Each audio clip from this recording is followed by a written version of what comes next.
যেহেতু পঞ্চায়ত নিৰ্বাচন সমাগত গতিকে পঞ্চায়ত নিৰ্বাচনক লৈ পেলাই ইতিমধ্যে প্ৰাৰ্থীসকলে বিভিন্ন ৰাজনৈতিক দলসমূহে নিজ নিজ প্ৰচাৰ কাৰ্যত লিপ্ত হোৱা পৰিলক্ষিত হৈছে গাঁৱে ভূঞে সোমোৱা পৰিলক্ষিত হৈছে গতিকে মই দেখুৱাইছো যে এইসকল মহিলাই বৰ্তমান এতিয়া যেহেতু পঞ্চায়ত নিৰ্বাচন কিন্তু পঞ্চায়ত নিৰ্বাচনৰ বতাহ তেওঁলোকৰ গাত লগা নাই তেওঁলোকে নিতৌ কষ্ট কৰি ঘৰখন চলাই নিয়া পৰিলক্ষিত হৈছে বাঁহতলিৰ পৰা এনেদৰে বাঁহ নি ঘৰত খাদ্য যোগানৰ বাবে ৰন্ধনৰ বাবে ব্যৱহাৰ কৰা পৰিলক্ষিত হৈছে মই দৰ্শকসকলক দেখুৱাইছো গতিকে কেনেদৰে পঞ্চায়ত নিৰ্বাচনটো অতিক্ৰম কৰিব তেওঁলোকৰ আশা ভৰসা কি কিয় প্ৰাৰ্থীসকলক ভোটদান কৰিব মই জানিব বিচাৰিম আপোনালোকে সদায় এনেদৰে বাঁহ কাঠ বিচাৰি ঘৰ চলাই হয় গতিকে এবাৰ যেহেতু পঞ্চায়ত নিৰ্বাচন সমাগত গতিকে কি ক'ব এতিয়া প্ৰাৰ্থীসকল ঘৰে ঘৰে গৈছে কিন্তু আমাৰ ঘৰো দিয়া নাই ভাঙা চিঙা ঘৰৰ তলতে আছো আমাৰ ৰেচন কাৰ্ডো নাই আকৌ জব কাৰ্ডো নাই একোৱে নাই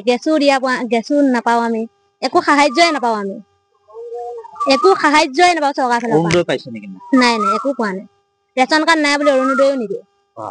একো বস্তু চৰকাৰ ফালৰ পৰা একো বস্তুৱে নাপাওঁ এইসকল মহিলা হৈছে মৰিগাঁও মানিপুৰৰ নিচেই গাতে লাগি থকা এই পঞ্চায়তৰ নাম কি আছে সিধাবাৰী গাঁও পঞ্চায়ত কগাঁও পঞ্চায়তৰ অন্তৰ্গত মহিলা এই কেৱল মহিলাই কোনো ধৰণৰ চৰকাৰী সাহায্য পোৱা নাই এতিয়ালৈকে সাহায্য পোৱাৰ পৰা তেখেতসকল বঞ্চিত হৈ আছে তেখেতসকলে অৰুণোদয় পোৱা নাই উজালা গেছ পোৱা নাই ঘৰ পোৱা নাই আৰু মই যদি চাওঁ ইয়াতকৈ আৰু দুখৰ বিষয় একো থাকিব নোৱাৰে আৰু এইসকল মহিলাই তেখেতসকলে মুখকেইখন দেখুৱাবৰ কাৰণে অসুবিধা পাইছে কাৰণ তেওঁলোকে ভোট দি ভাগৰি পৰিছে গতিকে তেখেতসকলে জংঘলত এনেদৰে খৰি কাটিব যায় আৰু খৰি কাটি ঘৰখন চলাই নিছে গতিকে মই আৰু লোক আছে মই জানিব বিচাৰিম বাইদেউ আপুনি হেৰি কিবা পাইছেনে নাই একো পোৱা নাই গেছ একো পোৱা নাই গতিকে মই দৰ্শকসকলক দেখুৱাইছো এয়া হৈছে কগাঁও পঞ্চায়তৰ এইসকল মহিলাই কিন্তু এতিয়ালৈকে কোনো ধৰণৰ সাহায্য পোৱা নাই সাহায্য পোৱাৰ পৰা বঞ্চিত হৈ আছে কাৰণ এতিয়া নিৰ্বাচনৰ সময়ত বিভিন্ন ধৰণৰ ৰাজনৈতিক দলসমূহ অহাৰ পিছত তেখেতসকলে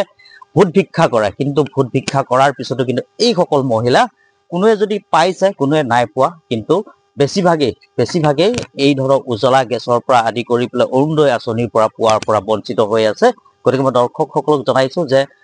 যিহেতু দ্বিতীয় পৰ্যায়ৰ নিৰ্বাচন মৰিগাঁৱত অনুষ্ঠিত হ'ব দ্বিতীয় পৰ্যায়ৰ যি ভোটগ্ৰহণ সেই ভোটগ্ৰহণ অনুষ্ঠিত হ'ব কিন্তু এতিয়ালৈকে এই মহিলাসকলৰ গাত কিন্তু এতিয়াও নিৰ্বাচনী যি বতাহ সেই বতাহ লগা নাই কাৰণ তেখেতসকলে জীৱন সংগ্ৰাম কৰিব লগা হৈছে কঠোৰভাৱে জীৱন সংগ্ৰামত তেখেতসকলে নামি পৰাৰ বাবে তেখেতসকলে নিৰ্বাচন কি ভোট কি সেয়া কিন্তু এতিয়াও বুজি উঠা নাই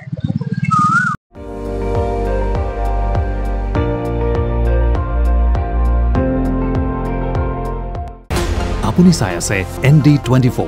সৰ্বশ্ৰেষ্ঠ নহয় সৰ্বোত্তমৰ দৌৰত